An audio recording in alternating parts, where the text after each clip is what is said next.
ఈ రోజు కలెక్టర్ గారిని మరి ట్రేడ్ యూనియన్ తరఫున పవన్ అన్న అలాగే మురళన్న డిస్ట్రిక్ట్ అలాగే టౌన్ ప్రెసిడెంట్లు ద్వారా ఈ రోజు కలవడం జరిగింది. దీన్ని కలవడానికి ముఖ్య ఉద్దేశం ఏమిటి అంటే ఏపీఎస్ఆర్టీసీని ప్రైవేటీకరణ చేయడానికి ఈ కూటమి ప్రభుత్వం ఆలోచన చేస్తుంది. ఆలోచన వరకే పెట్టుకోండి, దీన్ని అమల్లో తీసుకొని రాకండి. అమల్లో తీసుకొని వచ్చారా ఉద్యమాలకి వెనకాడం అని చెప్పి మీకు తెలియజేస్తున్నాం. ఎందుకనంటే దీని వల్ల ఎంతో మంది పేదలు ఇబ్బంది పడతారు. ఇది లోకల్ ట్రాన్స్పోర్ట్, ఇది పబ్లిక్ ట్రాన్స్పోర్ట్, ఇది ప్రజల కోసం పేదోడు కోసం తిరగడానికి చేయడానికి ఉన్నది. మీలాగా కారుల్లో తిరగలేరు కదా, లేకపోతే మిడిల్ క్లాస్ వాళ్ళలాగా ఆటోల్లో తిరగలేరు కదా. ఉన్న పేదరికంలో వాళ్ళు సంపాదించే దాంట్లో బస్సుల్లో తిరిగే వసతి ఉండి ఈ రోజు ప్రైవేటీకరణ చేయడం వల్ల ఏమవుతుందంటే అది ప్రైవేట్ వాళ్ళ సెక్టార్ లో వెళ్ళిపోయింది. వెళ్ళడంతో వాళ్ళు ఇష్టమైన రేట్లు వాళ్ళు పెట్టుకుంటారు. గవర్నమెంట్ ఇష్టమైన రేట్ ఎందుకు పెడతారు? ఎందుకంటే డబ్బులు మేము ఆప్షన్ పాడి టెండర్ పాడి మేము తెచ్చుకున్నాం అని అంటారు. అప్పుడు జవాబుదారీతనం ఉండదు. అప్పుడు ఏంటంటే లెక్కలేనితనం వచ్చేసింది ప్రైవేటీకరణ చేస్తే. అది ఎవరో పెత్తందారుల చేతికి వెళ్తుంది. ఈ కూటమి ప్రభుత్వానికి ప్రభుత్వం నడపడం చేత కావట్లేదు.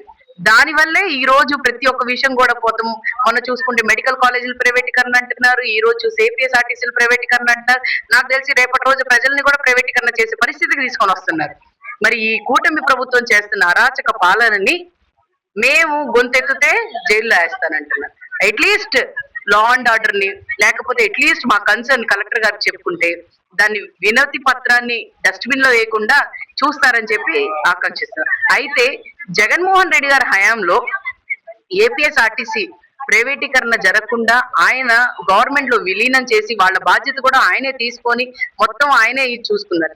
ఆ టైంలో 2023లో బస్సు సర్వీసెస్ అయిపోతున్నాయి అనే ఉద్దేశంతో దాదాపుగా 700 కోట్లు 1459 బస్సుల్ని ఆయన కొత్త బస్సులు ఇచ్చేద్దాం అంటున్నారు. మరి గవర్నమెంట్ మారింది, అట్లీస్ట్ దాన్ని యూజ్ చేస్తారు బడ్జెట్ అనుకున్నాం, కానీ వాళ్ళ జేబుల్లో వెళ్తాయని మేము అనుకోలేదు.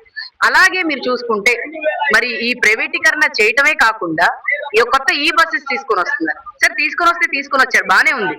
ఈ బస్సెస్ అంటే ఛార్జింగ్ పెట్టడానికి అంటే ఏపీఎస్ఆర్టీసీ ఏమో బస్ స్టాప్స్ కావాలంట, మళ్ళీ దాని తర్వాత ఏమో దానిలో ఉన్న డ్రైవర్ ప్రైవేట్ అంట, మళ్ళీ దానిలో ఉన్న కండక్టర్ అంటే గవర్నమెంట్ అంట.